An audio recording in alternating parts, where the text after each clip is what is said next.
કમોસમી વરસાદના કારણે ખેડૂતોને મોટા પ્રમાણમાં નુકસાનીનો સામનો કરવો પડ્યો છે. જગતનો તાત ચિંતિત બન્યો છે. રાતે રડવાનો વારો આવ્યો હોય તેવી સ્થિતિનું નિર્માણ થયું છે. તેને લઈને ડિજિટલ સર્વેની વાત કરવામાં આવી રહી છે.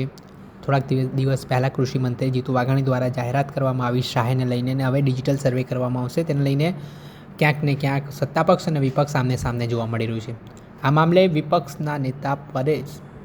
વિપક્ષના નેતા પ્રતાપ દુધાત દ્વારા ડિજિટલ સર્વે સામે પોતાનો વિરોધ નોંધાવ્યો છે અને આ પ્રોસેસમાં લોકોને હાલાકી પડશે, મુશ્કેલી પડશે તે પ્રકારની વાત કરતા તેમણે આરોપ લગાવતા શું કહ્યું તેમને સાંભળો.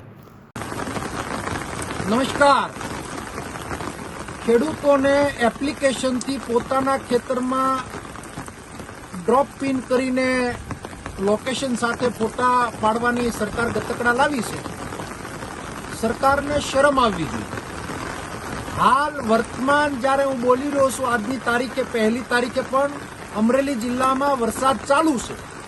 ચાલુ વરસાદે અમરેલી જિલ્લા સાથે સૌરાષ્ટ્ર ગુજરાતભરના ખેડૂતોને, સરપંચોને મારી નમ્ર અપીલ છે કે ગ્રામ પંચાયતમાં બેસી તમારા ગામની અંદર ઠરાવ કરી અને સર્વે કરવા આવનારને એક પણ જગ્યાએ ખેતરે જવા ન દેવા જોઈએ અને એને ઠરાવ કરીને આપી દો. સરકાર ગતકડા બંધ કરે ને ખેડૂતના દેવા માફ કરે. ખેડૂતોએ પણ જાગવું પડશે કે ક્યાં સુધી રાહ જોઈને બેસવાના છો. જ્યાં સુધી તમે રોડ ઉપર નહીં આવો, જ્યાં સુધી તમે બોલતા નહીં થાવ, જ્યાં સુધી તમારો અવાજ નહીં ઉપાડો, ડેહરી મૂંગી સરકાર જાગવાની નથી. તમારા દેવા માફ કરાવવા હોય તો અમરેલી જિલ્લામાં 3 તારીખથી આંદોલન જે ચાલુ થાય છે, મોટી સંખ્યામાં ખેડૂત પણ જોડાય. ફરી વખત સરપંચોને વિનંતી કરું છું કે ગ્રામ પંચાયતમાં ઠરાવ કરી અને સરકારને અને તલાટીઓ, વિસ્તરણ અધિકારીઓ, કલેક્ટરો બધા જ ઠરાવ કરી સામૂહિક ઠરાવ સરકારને મોકલો અને સરકારને ફરીવાર અપીલ કરું છું કે કોઈ રાજકીય વાત નથી કરવી. એકવાર ખેડૂતના દેવા માફ કરો, હું તમને આવકારવા અને સત્કાર કરવા આવીશ. ધન્યવાદ. આપણે સાંભળ્યા હતા કોંગ્રેસ નેતા પ્રતાપ દુધાત. તેમણે કેટલાક સવાલો સરકારની કામગીરી સામે ઉઠાવ્યા છે અને ખેડૂતોને પણ તેમણે અપીલ કરી છે કે સર્વે કરવા આવતા લોકો સામે શું તૈયારી કરવી.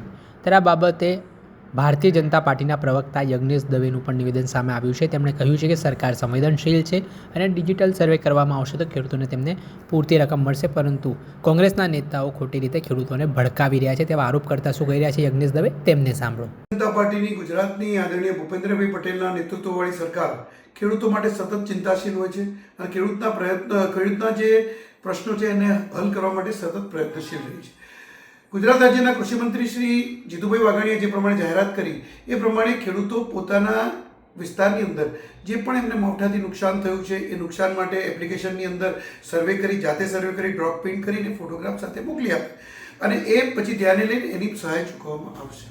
બહુ સારો નિર્ણય છે, કારણ કે ત્વરિત એની સહાય ચૂકવી શકાય. કારણ કે ખેડૂત ફોર્મ ભર્યા બાદ એનો સર્વે થાય, સર્વે થયા બાદ એની નક્કી થાય રકમ નક્કી થયા બાદ ચૂકવવામાં આવે. ગુજરાત સરકારને ગુજરાતના ખેડૂતો પર સંપૂર્ણ ભરોસો છે. ખેડૂત તે જગતનો તાજ છે, ક્યારેક ખોટું નહીં કરે એવો પણ ભરોસો છે.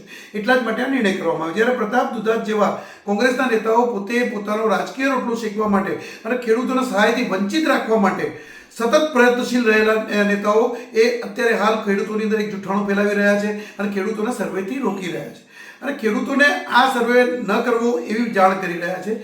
પણ મારે પ્રતાપ દુધાતજીને પૂછવાનું છે કે જે જગ્યાએ આજે વરસાદ પડ્યો છે, જે જગ્યાએ વ્યક્તિઓ પહોંચી શકતા નથી બહારના, એ જગ્યાએ ખેડૂત તો પોતે પોતાના ખેતરમાં ચકાસવા તો જવાનું જ છે.